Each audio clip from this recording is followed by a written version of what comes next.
beautiful and complex universe, he arrived at the conclusion that there must be a God, one creator, constantly overstracting the events of the world.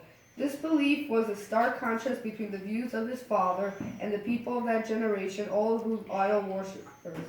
All, his, own, his only father was a manufacturer and seller of idols. Every schoolchild can recall the well-known story of what happened when Terach left his son Abram to manage his store. Abram smashed all the idols, the biggest one whose hand he left a hammer in. In essence, trying to get his father to realize the foolishness of believing in idols.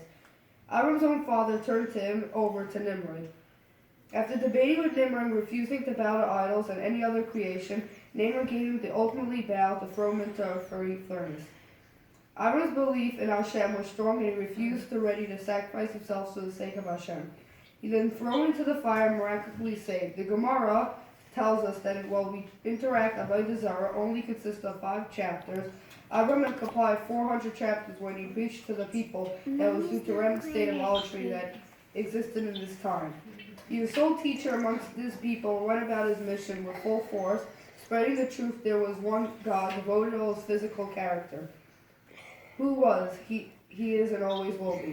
Yet the Torah portrays that Avram Avinu, these episodes distinguishes his awesomeness, recognizing belief in Hashem, his acts of kindness under light and his weight, saving light from captivity, praying from the wicked people of Sidon. And of course the famous account 3 days after his birth of the sweating hot day, waiting then to serve 3 guests. These incidents are not only mentioned, but many of them are described in main detail. If one letter of these sections is missing, it will render a sacred Torah invalid. The events representing Avram's basic tenets of faith and his great sacrifice in those beliefs, all which would be seen portrayed as grace seems to be absent while his kindness is spoken about great lengths. How do we understand this? It's true, precisely through Avram's astonishing acts of kindness, we see his greatness.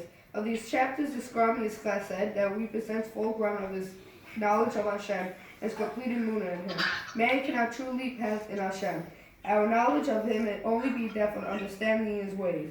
Every level of emunah creates new thirst of ever heights of chesed, giving us a greater ability to follow in the ways of Hashem.